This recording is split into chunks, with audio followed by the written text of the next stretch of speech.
अस्सलामुअलैकुम नाज़रीन।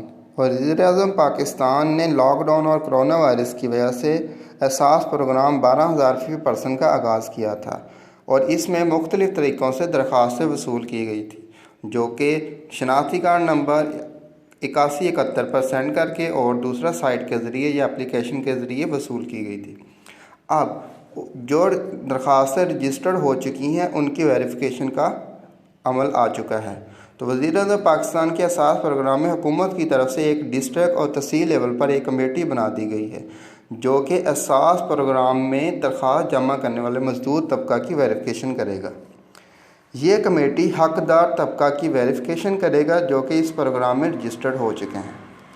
Verification committee के दर्जदार अफीसर पर मुश्तमिल होगी, जो कि एक ADC एडिशनल डिप्टी कमिश्नर की तरफ से बनाया गया है और ये नोटिफिकेशन आ चुका है और असिस्टेंट कमिश्नर तहसील लेवल पर असिस्टेंट कमिश्नर को वसूल हो चुका है। इस नोटिफिकेशन के मुताबिक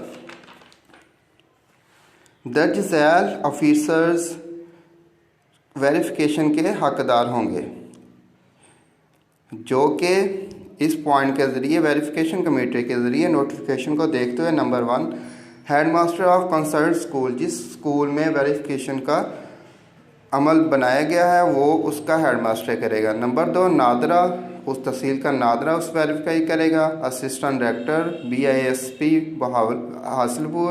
इसके बाद Kanungo of concern कानूगोई, Patwari concern उस हल्का का पटवारी, सेक्रेटरी यूनियन काउंसिल, क्योंकि ये कमेटी यूनियन काउंसिल लेवल पर बनाई गई है।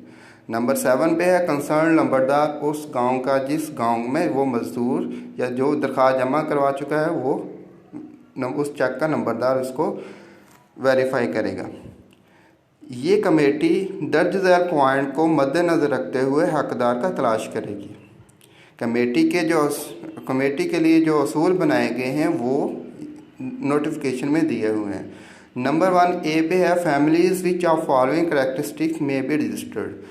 जो इस एहसास प्रोग्राम में रजिस्टर्ड हो चुकी हैं वो इसके हकदार होंगे कौन कौन से। Profession of valid CNSE by an applicant, जो वैलिड CNSE नंबर होगा मसलन इस डिस्ट्रिक्ट का।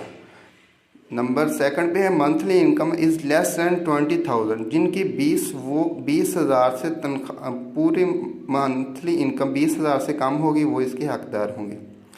तीसरे नंबर पर है loss of employment due to current crisis, क्योंकि आजकल कोरोना वायरस का वबा फैली हुई है, इसकी वजह से जो मजदूर तबका इसमें अफेक्ट हुआ है वो इसके हकदार होंगे। Daily wages unable to find work, जो डेली वर्क हैं डेली की डेली कमाई करते हैं वो भी मजदूर इसके हकदार होंगे। नंबर B पे है कमेटी इसको मद्देनज़र रखते हुए वो इन पर्सन को हकदार नहीं मानेगी। मसलन families which are following condition should not be registered in the programme, इस प्रोग्राम में रजिस्टर नहीं हो सकेगी। नंबर 1 पे क्या where's any of the member of family is employment of government, semi government authority, department of air force. यानी कि इसका मतलब है कि कोई फैमिली में से अगर कोई भी एक बंदा गवर्नमेंट, सेमी गवर्नमेंट या आर्मी फोर्स से तल्लक रखता है, उसमें जॉब कर रहा है, तो वो वाली फैमिली पूरी की पूरी फैमिली इसके लिए एलिजिबल नहीं होगी, हकदार नहीं होगी। नंबर 2 पे है where any member of family owns a motor vehicle, वो भी फैमिली वो भी ख़ानदान इसके लिए एलिजिबल नहीं होगा जिसके पास कोई भी मोटर व्हीकल होगी, मसलन कार या उससे बड़ी। मोटरसाइकिल इसमें शामिल नहीं है, एक्सक्लूडिंग मोटरसाइकिल वो इसमें शामिल नहीं है।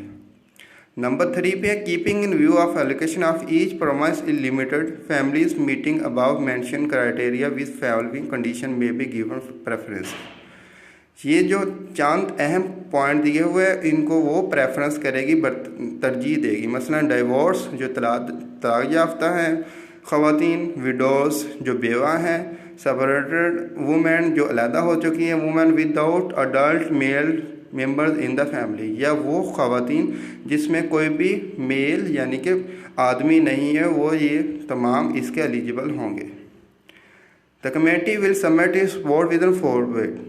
ये वाली जो कमेटी बनाई हुई है वो अपने सारा डाटा इकट्ठा करेगी और 4 दिन के अंदर रिपोर्ट एडिशनल डिप्टी कमिश्नर को भेजेगी असिस्टेंट कमिश्नर के ज़रिए और अपनी रिपोर्ट उधर जमा करवा देगी और ये वो बताएगी कि कौन कौन से बंदे इसके हकदार हैं।